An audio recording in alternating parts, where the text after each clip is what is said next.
আল্লাহু আকবার, আল্লাহু আকবার, আল্লাহু আকবার। সারা দেশে পবিত্র ঈদুল আজহা উদযাপন, জাতীয় ঈদগাহের মোনাজাতে দেশ ও বিশ্ব উম্মার শান্তি কামনা, শুভেচ্ছা বিনিময়।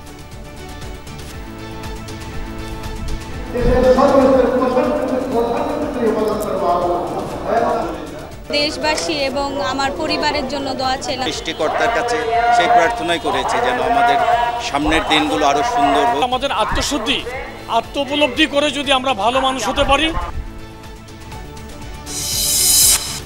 আল্লাহর সন্তুষ্টির আশায় পশু কুরবানি, ব্যক্তি ও সিটি কর্পোরেশনের উদ্যোগে পরিচ্ছন্নতা অভিযান, বাড়তি সুবিধা দিয়েছে বৃষ্টি।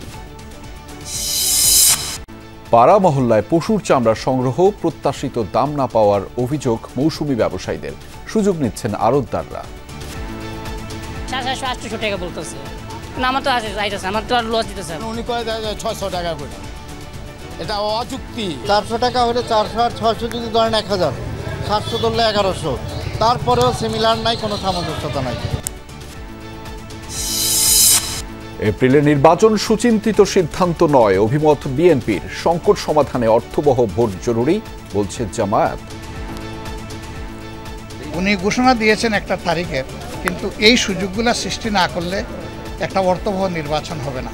আশা জনগণের পূরণ হয়নি এবং যে সময়টি নির্ধারণ করা হয়েছে, সময়টি বাংলাদেশের নির্বাচনের জন্য সঠিক সময় নয়। নতুন করে চোখ রাঙাচ্ছে করোনা, প্রতিদিন বাড়ছে সংক্রমণের হার। আতঙ্কিত না হয়ে স্বাস্থ্যবিধি মেনে চলার পরামর্শ।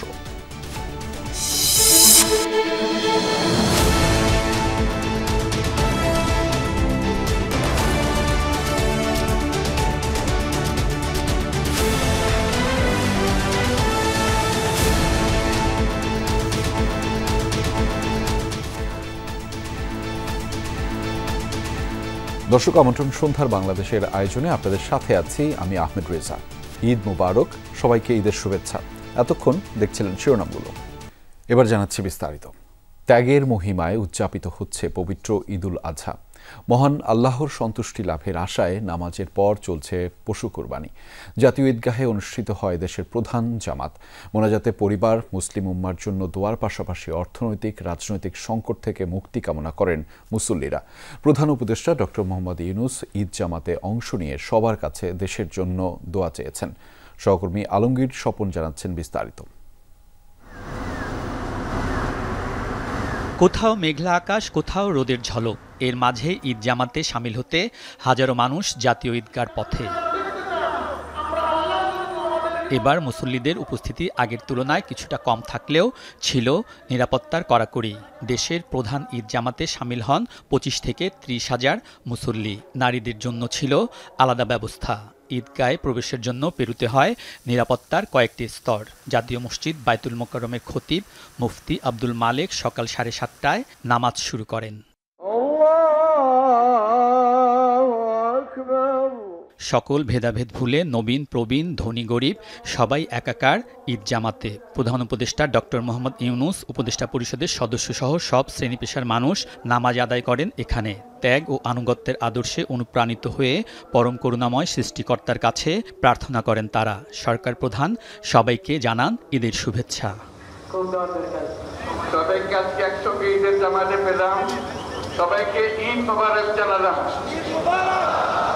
সবাই পবিত্র দিনে দেশের মঙ্গলের জন্য দোয়া করবেন।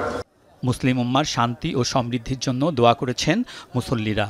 দুনিয়ার মুসলমানদের জন্য যেন আল্লাহ তাআলা সহজ করে দেয়। পরীক্ষা, তার জন্য দোয়া চাইলাম। দেশবাসী এবং আমার পরিবারের জন্য দোয়া চাইলাম। পিতামাতার জন্য দোয়া চাইছি এবং মৃত দাদা দাদির জন্য দোয়া চাইছি। রাষ্ট্রের জন্য ফিলিস্তিন ভাই বোনদের দোয়া করছি। দেশের সংকটময় পরিস্থিতি থেকে উত্তরণে সবাইকে ঐক্যবদ্ধ থাকার প্রার্থনাও ছিল তাদের। নতুন করে বাংলাদেশে একটা সম্ভাবনার দ্বার উন্মোচিত হয়েছে।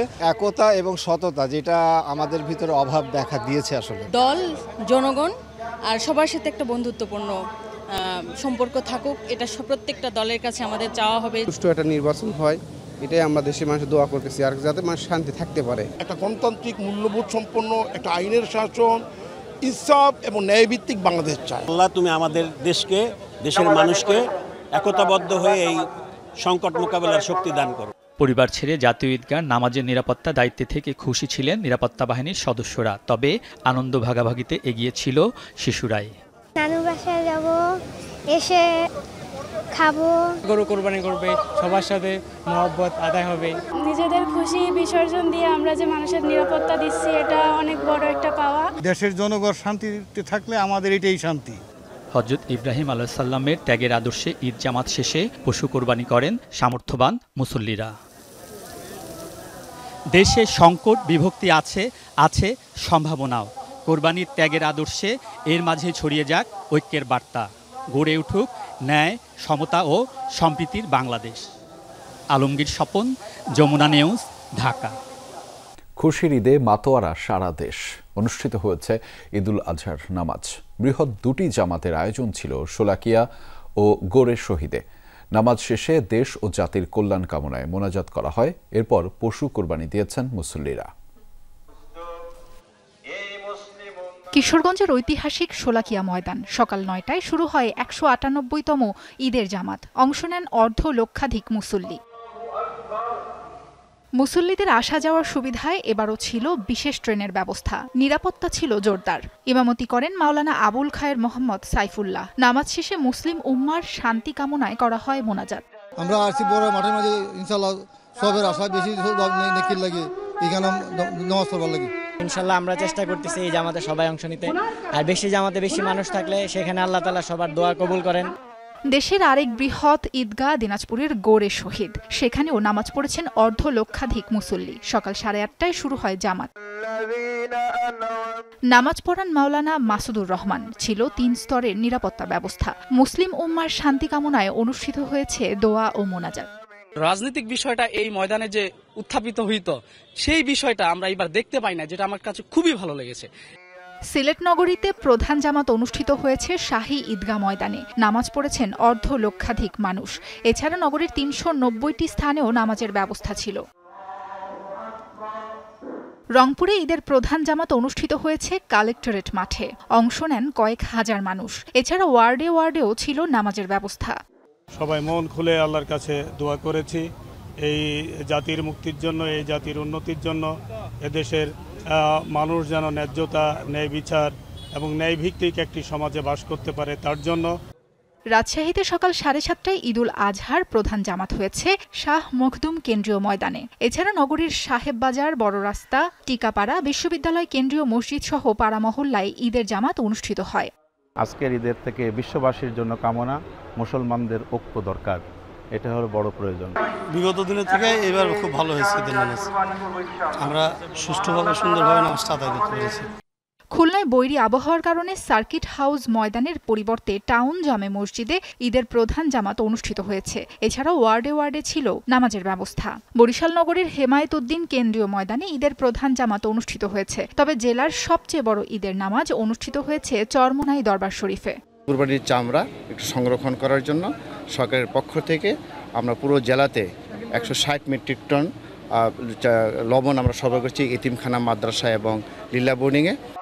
বন্দরনগরী চট্টগ্রামে ঈদের প্রধান জামাত অনুষ্ঠিত হয়েছে জমিয়তুল ফালাহ ময়দানে। সকাল 7:30টা ও 8:30টায় দুটি জামাত অনুষ্ঠিত হয়। ময়মনসিংহ নগরীতে ঈদের প্রধান জামাত হয়েছে আঞ্জুমান ঈদগাহ ময়দানে। এছাড়া সারা দেশে ঈদ জামাত অনুষ্ঠিত হয়েছে। সাবরিনা লিজা, যমুনা নিউজ। ঈদের নামাজ আদায় শেষে পশু কুরবানি করেছেন সামর্থ্যবান মুসল্লিরা। রাজধানীর অলিগলি, সড়ক প্রায় সবখানেই দিনভর পশু কুরবানির আমেজ ছিল। আল্লাহর সন্তুষ্টি লাভের আশায় ত্যাগের মহিমায় উদযাপিত হচ্ছে ঈদ। নগরবাসী নিজেরাই বর্জ্য পরিষ্কারে উদ্যোগ নিয়েছে। ঈদের সকালে নামাজ শেষে রাজধানীতে শুরু হয় পশু কুরবানি। পাড়া মহল্লায় কুরবানির আমেজ, বিশেষ করে শিশুদের আনন্দের সীমা নেই। অলিগলিতে সবাই ব্যস্ত, নিজে দাঁড়িয়ে থেকে করছেন তদারকি। পশু কুরবানিতে সহায়তা করছেন পরিবারের অন্য সদস্যরাও। এই উৎসব শুধু আনন্দের নয়, বরং আল্লাহর প্রতি আনুগত্যের প্রতীক। আল্লাহকে সন্তুষ্ট করার উদ্দেশ্যই যদি আমাদের মুখ্য থাকে, তাহলে তো নিঃসন্দেহে কোরবানি আমাদের কবুল হয়ে যাবে। নট জাস্ট অনলি যে খাওয়া দাওয়া, আমরা যে মনে করেন অর্থটা দিলাম, আল্লাহ আমাদের সওয়াব দিতেছে, এটাই আমাদের আনন্দ। গোদের জন্য অনেক কষ্ট হয়। কেউ কোরবানি দিচ্ছেন ভবনের ভেতরে, কেউ বা মূল সড়কে। পশু জবাই শেষে নিজ এলাকা ব্যক্তি উদ্যোগে পরিষ্কার করার পাশাপাশি জীবাণুমুক্ত করছেন স্থানীয়রা। নিজে নিজে সব পরিষ্কার করে দেব, তো মানুষের যেন কষ্ট না হয়। আমাদের এই পাড়াটা খুবই একত্র, আর আমরা নিজেরা সব কাজ করি, কোনো কষ্ট সমস্যা হয় না, থাকে না, নিজের আনন্দ ফুর্তি করে আমরা জিনিসটা করি। জবাইয়ের পর নিজেরা মিলে পশুর মাংস কাটাকুটি করে 3 ভাগ করা হয়। গরিব অসহায় আত্মীয় স্বজনদের বিলানোর পর নিজেদের জন্য রাখেন বাকিটা। কুরবানি শুধু একটি ইবাদত নয়, বরং এটি সমাজের দরিদ্র এবং অভাবীদের প্রতি দায়িত্ব পালনের অন্যতম একটি মাধ্যম। কুরবানির মাংস বিতরণের মধ্য দিয়ে ধনী এবং দরিদ্রের মধ্যে যে বৈষম্য সেটি যেমন কমে, তেমনিভাবে ভ্রাতৃত্বের বন্ধন মজবুত হয়। রাব্বি সিদ্দিকী, যমুনা নিউজ, ঢাকা। রাজধানীর অলিগলি, রাজপথ ও পশুর হাট জুড়ে চলছে পরিচ্ছন্নতা কার্যক্রম। নগরীকে কোরবানির পশুর বর্জ্যমুক্ত করতে কঠোর পরিশ্রম করে যাচ্ছেন 2 সিটি কর্পোরেশনের পরিচ্ছন্নতা কর্মীরা। নির্ধারিত সময়ের মধ্যে পুরো নগরী পশু বর্জ্যমুক্ত হবে বলে জানান তারা। স্থানীয় সরকার উপদেষ্টা আসিফ মাহমুদ বলেন, 2 সিটি কর্পোরেশন 12 ঘন্টার মধ্যে বর্জ্য অপসারণের চ্যালেঞ্জ গ্রহণ করেছে উত্তর ও দক্ষিণ সিটি কর্পোরেশন। সকাল 7টা থেকে রাজধানী জুড়েই শুরু হয় কোরবানির পশু জবাই। এরপর থেকেই শুরু হয় 2 সিটি কর্পোরেশনের পরিচ্ছন্নতা কর্মীদের বর্জ্য অপসারণ কার্যক্রম। এবার 12 ঘন্টায় পুরো রাজধানীর কোরবানির পশুর বর্জ্য অপসারণের চ্যালেঞ্জ নেয় ঢাকা উত্তর ও দক্ষিণ সিটি কর্পোরেশন। নির্ধারিত সময়ের মধ্যেই পশুর বর্জ্য অপসারণ হবে বলে জানান পরিচ্ছন্নতায় নিয়োজিত কর্মীরা। 2 টিপ মারলাম, এরপরে 12টা পর্যন্ত এভাবে গাড়ি যা আছে ময়লা রাস্তায় থাকবে না, সব আমরা পরিষ্কার করে নিয়ে যাব। আমরা যেভাবে পারতাছি এভাবে যে দায়িত্ব দিয়েছে আমরা এভাবে আমরা দায়িত্ব পালন করতেছি। কালকে সন্ধ্যা আসছি, রাত্রে 4টার সময় গেছি, যে খেরগুলো আছে না এগুলো আগে ক্লিয়ার করছি। এখন শুধু গরুর বুড়ি আর গোবর টোবর এগুলো পাটি মারি এগুলো সরতেছে। কোরবানির পরপরই নিজ উদ্যোগে পশু জবাইয়ের স্থান পরিষ্কার করে ফেলেছেন নগরবাসী। এতে সিটি কর্পোরেশনের পরিচ্ছন্নতা কাজ অনেকটা সহজ হয়েছে। এখানে ময়লা গন্ধ টন্ধ যেন না হয়, মানুষের যেন ক্ষয়ক্ষতি না হয়, এই জন্য আমরা নিজেরাই করতেছি। আমরা তো অন্য যেন সিটি কর্পোরেশনে আসে থাকি না, নিজের কাজ নিজেই করে ফেলি, কারণ ওরা কখন আসবে কখন করবে সেটা তো আর বয়ে থাকে লাভ নেই। কোরবানির পশুর বর্জ্য অপসারণ কার্যক্রম উদ্বোধনে স্থানীয় সরকার উপদেষ্টা আসিফ মাহমুদ বলেন, নির্ধারিত সময়ের মধ্যেই পুরো নগরীর পশু বর্জ্য অপসারণ করা হবে। ঢাকার 2টা সিটি কর্পোরেশন 12 ঘন্টার মধ্যে এবার পরিষ্কার পরিচ্ছন্নতা করার চ্যালেঞ্জ নিয়েছে। আমরা আশা করছি আজকে রাতের মধ্যেই পুরো ঢাকা পরিষ্কার পরিচ্ছন্নতার যে সিটি কর্পোরেশনের যে কার্যক্রম সেটা সম্পন্ন হবে।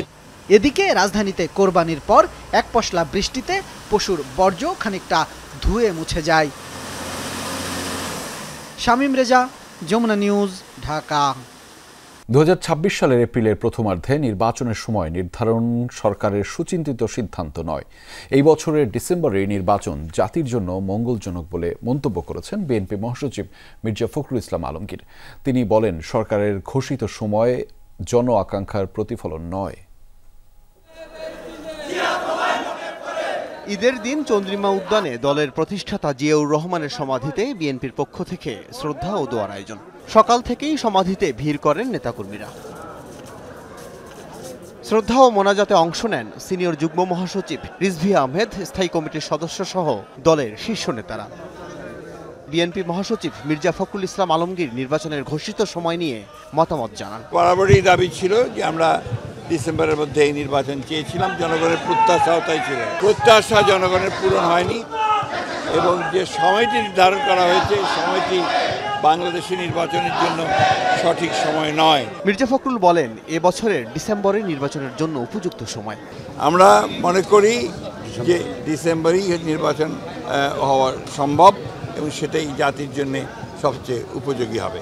সবাইকে ঈদের শুভেচ্ছা জানান বিএনপি মহাসচিব। আল আমিন হক অহন, যমুনা নিউজ, ঢাকা। অর্থবহ নির্বাচনের মাধ্যমে দেশের সংকট শেষ হওয়া দরকার এ মন্তব্য করেছেন জামায়াতে ইসলামের আমির ডক্টর শফিকুর রহমান। সকালে নিজ এলাকা মৌলভীবাজারের কুলাউড়ার তুলাপুরে ঈদের নামাজ পড়েন তিনি। কুশল বিনিময় করেন এলাকাবাসীর সাথে। পরে সাংবাদিকদের প্রশ্নের জবাবে জামায়াতের আমির বলেন, জাতি যেন তেন ভোট আর চায় না। বিচার সংস্কার, জুলাই ঘোষণাপত্র ও ভোটের সমতল মাঠ না থাকলে নির্বাচন অর্থবহ হবে না। প্রধান উপদেষ্টা যেসব আশ্বাস দিয়েছেন তা বাস্তবায়ন করবেন বলে আশা প্রকাশ করেন ডাক্তার শফিকুর রহমান। সুষ্ঠু একটা নির্বাচনের জন্য আমরা 4টা কথা বলেছি। সংস্কারটা হতে হবে, বিচার দৃশ্যমান হবে, তারপরে জুলাই যেটা ঘোষণা যেটা সেটা হবে, এরপরে নির্বাচনের সমতল মাঠ, সবার জন্য সমান মাঠ তৈরি করতে হবে। উনি ঘোষণা দিয়েছেন একটা তারিখের, কিন্তু এই সুযোগগুলো সৃষ্টি না করলে একটা অর্থবহ নির্বাচন হবে না। জাতীয় মসজিদ বায়তুল মোকাররমে অনুষ্ঠিত হয়েছে ঈদের 5টি জামাত। সকাল 7টা থেকে বেলা 11:15 পর্যন্ত একে একে 5টি জামাত অনুষ্ঠিত হয়। নামাজে অংশ নিয়ে দেশ, জাতীয় মুসলিম উম্মার শান্তি কামনায় মোনাজাত করেন মুসল্লিরা। বিগত কয়েকদিনের বৈরী আবহাওয়ায় অনেকেই শঙ্কায় ছিলেন বৃষ্টির, তবে ঈদের দিনের সকালটা শুরু হয় এমন রোদ ঝলমলে। প্রথম জামাত ছিল সকাল 7টায়, তার আগেই বায়তুল মোকাররম জাতীয় মসজিদ লোকে লোকারণ্য। ঈদুল আজহার জামাতে অংশ নিতে রাজধানীর বিভিন্ন স্থান থেকে উপস্থিত হন মুসল্লিরা। ছিল কড়া নিরাপত্তা।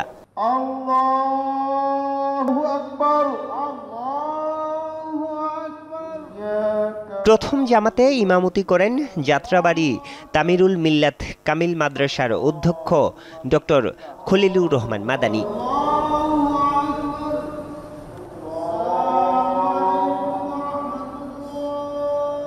নামাজ শেষে ত্যাগের মহিমায় মহান আল্লাহর সন্তুষ্টি লাভের আশায় মোনাজাত করেন মুসল্লিরা।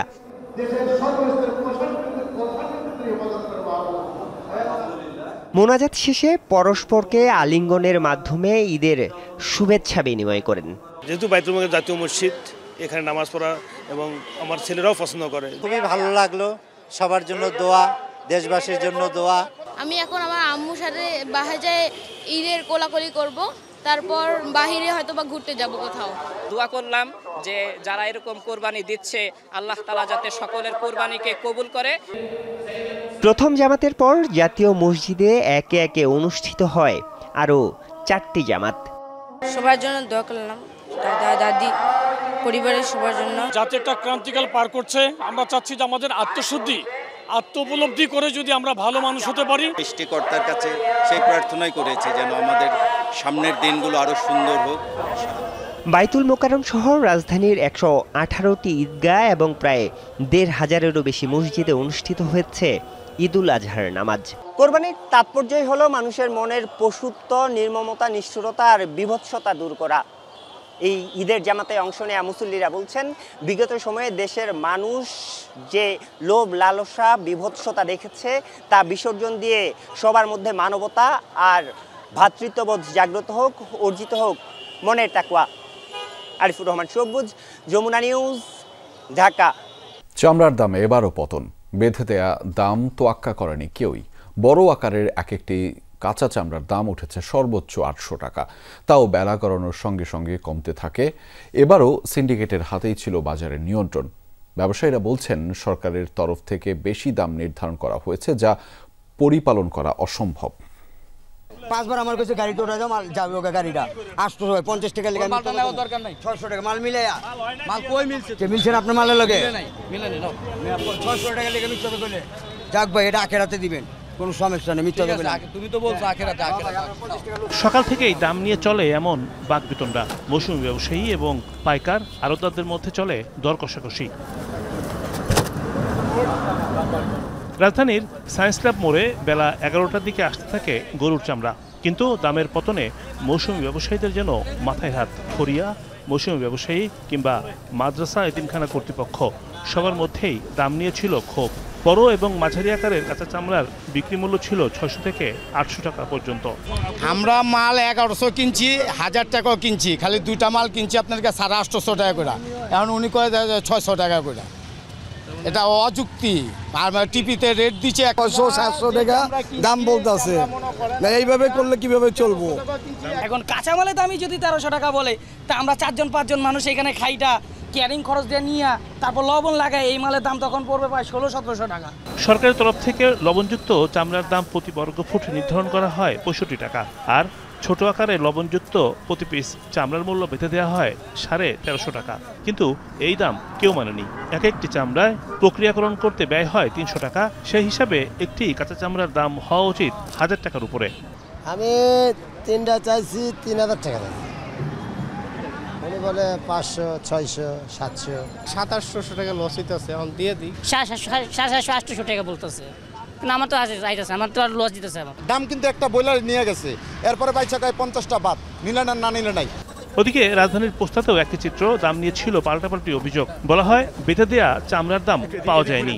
আমি যেটাকে বড় বলি ওনারা এটা ছোট বলে, তো এটা নিয়ে পরবর্তীতে ধর আমরা চামড়া যদি একবার নামায় ফেলি তখন বলে যে আপনি নিয়ে যান, তখন তো আমরা একটা ভোগান্তিতে পড়তে। একটা চামড়া 400 টাকা খরচ আছে, লবণের দাম বেশি, কারিগরের দাম বেশি, ঘর ভাড়া বেশি। সাভারের হিমায়তপুরে চামড়া শিল্প নগরীতে সংগ্রহ করা হয় পশুর চামড়া। মাদ্রাসা এবং এতিমখানার চামড়াই এখানে বেশি আসে। এখন মাল নামাবো গাড়ি থেকে, তারপরে লাগাবো, লবণ লাগাবো, সংগ্রহ করব। তবে ট্যানারি মালিকরা বলছেন সরকারের বেঁধে দেওয়া দাম কার্যকর করা অসম্ভব, তাহলে ব্যবসা টিকিয়ে রাখা যাবে না। 600-700 টাকা বিক্রি হচ্ছে। আপনি যদি লবণের লোড, আপনার গুদাম, warehouse, loading unloading, man power সব মিলান 400 টাকা। 400 টাকা হলে 400 আর 600 যদি ধরেন 1000, 700 ধরলে 1100, তারপরেও সিমিলার নাই, কোনো সামঞ্জস্যতা নাই। বিকজ 1350 টাকা রেট বেঁধে দেওয়া এটা সমীচীন না, ছিল না। খাসির চামড়ার দাম ছিল না বললেই চলে। প্রতিটি চামড়ার দাম দেওয়া হয় 30 থেকে 40 টাকা। রিমন রহমান, যমুনা নিউজ, ঢাকা। দর্শক, দুপুর থেকে রাজধানীর পোস্তায় আসতে শুরু করেছে রাজধানীর বিভিন্ন অঞ্চলের চামড়া। এ বিষয়ে আরও খোঁজখবর রাখছেন সহকর্মী আলমগীর হোসেন, তার মাধ্যমে জানাবো সেখানকার বিস্তারিত। আলমগীর, একটু জানতে চাই পোস্তায় চামড়ার যোগান কেমন দেখছেন, আর দাম নিয়ে বিক্রেতারা কি বলছেন? যোগান 6:30-7টার দিক থেকে কিছুটা ট্রাকের সংখ্যা বাড়তে থাকে, কিন্তু অন্যান্য বছরের তুলনায় আসলে এবার পোস্তায় চামড়ার যোগান কিছুটা কম। এখানকার যারা ব্যবসায়ী রয়েছেন তারা বলছেন হয়তো বেশিরভাগ চামড়া বোঝাই ট্রাকগুলো হয়তো হিমায়তপুরের দিকে গেছে, যে কারণে এখানে আসলে চামড়া বোঝাই যে ট্রাক সেটি আসলে কম। এবং এই রাস্তাটি অন্যান্য বছর আমরা দেখেছি যে ট্রাকে কিন্তু জ্যাম লেগে যায়, এবার আসলে সেটি নাই। আর দামের যে বিষয়টি আপনি বলছিলেন সেটি হচ্ছে দাম নিয়ে আসলে এক ধরনের বাকবিতণ্ডা আমরা দেখেছি ক্রেতা এবং বিক্রেতাদের মধ্যে। বিক্রেতারা যেটি বলছেন যে সরকারের পক্ষ থেকে যে দাম নির্ধারণ করে দেওয়া হয়েছে ঢাকার মধ্যে 1350 টাকা কাঁচা চামড়া বিক্রি হবে, সেটির আসলে ধারে কাছেও নেই। প্রতিটি চামড়া আসলে বিক্রি হচ্ছে 600 থেকে 650, 700 এর মধ্যেই। এবং বিক্রেতারা যেটি বলছেন যে দাম দেওয়া হচ্ছে এটি তাদের কাছে ঠিক আছে, কারণ প্রতিটি চামড়া এরপরে লবণ লাগানো এবং শ্রমিকের খরচ সহ আসলে প্রতিটি চামড়ার দাম পড়বে 1300-1350 টাকার উপরে পড়ে যাবে বলে তারা মনে করছেন। এবং ট্যানারি মালিকরাও যদি এই দামটি তারা দেয়, তাহলে আসলে ট্যানারি মালিকদের পক্ষ থেকে যদি দাম বাড়ানো হয়, তাহলে পোস্তার আড়তদার যারা রয়েছে তাদের পক্ষ থেকে দাম বাড়াতে কোনো সমস্যা নেই বলে তারা আমাদেরকে জানিয়েছেন। সেই খবরই আপনার মাধ্যমে বিস্তারিত জানছিলাম। ধন্যবাদ আলমগীর আমাদের সাথে যুক্ত হওয়ার জন্য। ঢাকা দক্ষিণ সিটি কর্পোরেশনের বিভিন্ন এলাকার বর্জ্য ব্যবস্থাপনা কার্যক্রম দেখভাল করছেন বিএনপি নেতা ইশরাক হোসেন। একই সঙ্গে তিনি পোস্তা সহ পুরান ঢাকার বিভিন্ন এলাকায় চামড়া বিক্রি কার্যক্রম ঘুরে দেখেন। জানান, বর্জ্য ব্যবস্থাপনায় সরকারের আরও সক্রিয় ভূমিকা রাখা দরকার। তিনি বলেন, চামড়া শিল্প নগরী তৈরি করা হয়েছে, কিন্তু কারিগরি ত্রুটির কারণে এখন তা অচল। এতে পরিবেশ দূষণ হচ্ছে। টেকসই চামড়া খাতের জন্য আরও উদ্যোগ নেবার প্রয়োজন রয়েছে। এক্ষেত্রে বিএনপি ক্ষমতায় গেলে গুরুত্ব সহকারে বিষয়টি বিবেচনা করা হবে।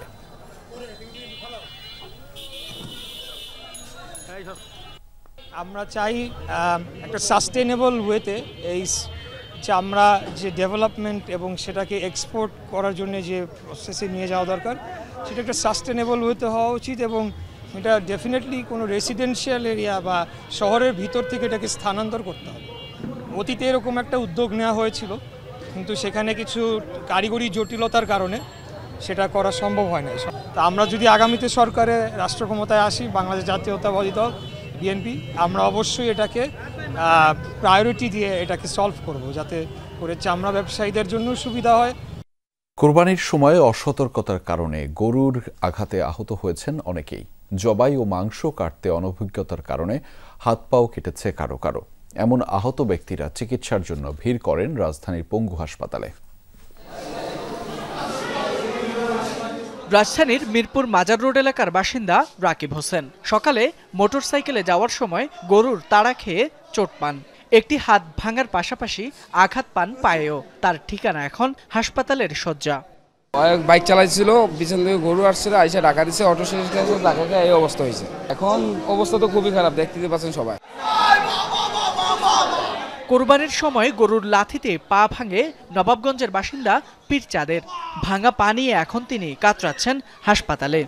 এটা গরু বাঁধতে গেছিলাম তো অনেক বড় গরু, ওই পিছনে পা বাঁধতে গেছি, পরে বাটটা খুলে 2 পা দিয়ে এই পায়ের ভিতরে মেরে দিচ্ছে আর কি।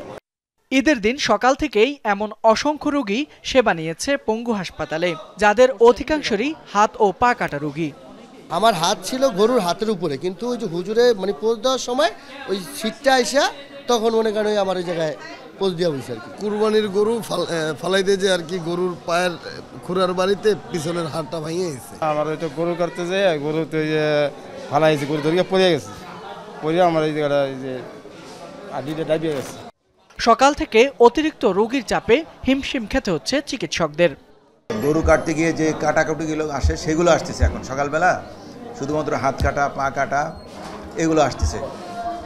এরপরে 2-1টা আসতেছে যে গরু ধরতে গিয়ে যে গিরে সরে যাওয়া, শোল্ডার সরে যাওয়া, হিপ সরে যাওয়া, এগুলোও পাচ্ছি আমরা। উৎসবের আমেজে কোরবানি দিতে গিয়ে অনেকেই ভুলে যান সাবধানতার বিষয়টি, ফলে ঘটে মারাত্মক দুর্ঘটনা।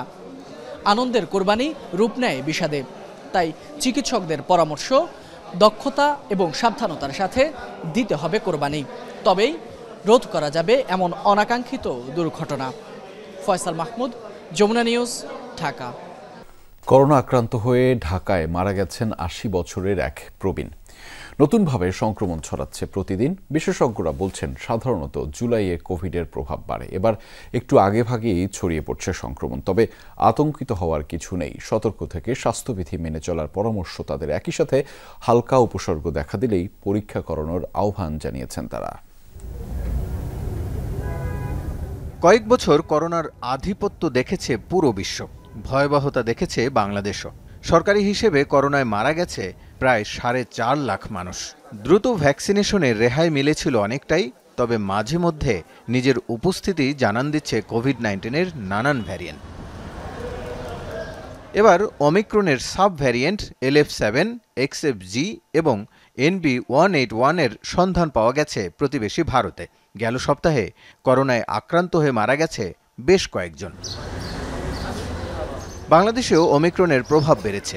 সোমবার ঢাকার একটি বেসরকারি হাসপাতালে কোভিডে মারা গেছেন 80 বছর বয়স্ক একজন। নতুন করে শনাক্ত হয়েছে 3 জন। এর আগের দিন শনাক্ত 7 জন। তবে কি আবারও বেড়েছে করোনা? আইডিসিআর যে জেনোম সিকোয়েন্সিং করে অল্প অল্প নমুনা নিয়ে, সেখানে দেখা গেছে ওমিক্রনের ধরনগুলোই কিন্তু আছে, এবং এটা নতুন কোনো ধরনের উদ্ভব হয়নি। স্বাস্থ্যবিধি মেনে চলা দরকার, বিশেষ করে সাবান দিয়ে হাত ধোয়াটা খুবই দরকার, এবং খুব ভিড়ের জায়গায় গেলে সবারই মাস্ক পরা উচিত। গত বছর বা তার আগের বছর শেষ হয়ে গেলেও কিন্তু কিছু কিছু পজিটিভ পাওয়া যাচ্ছিল, ইদানিং কিন্তু আবার পাওয়া যাচ্ছে। সেক্ষেত্রে সবাইকে সতর্ক থাকতে হবে, আতঙ্কিত হওয়া যাবে না। প্রত্যেকটা হাসপাতালে কোভিডের কর্নার কিন্তু আগে থেকে ছিল, এখনও কিন্তু আমাদের আছে, যে রোগী আসলে আমাদের ভর্তি নেওয়ার মধ্যে কিন্তু ক্যাপাসিটি আছে।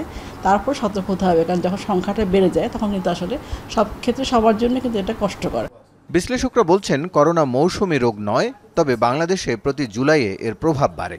শিশু ও বয়স্ক মানুষদের তুলনামূলক ঝুঁকি বেশি, তাই এর প্রভাব বিবেচনায় সতর্ক থাকতে হবে সবাইকে।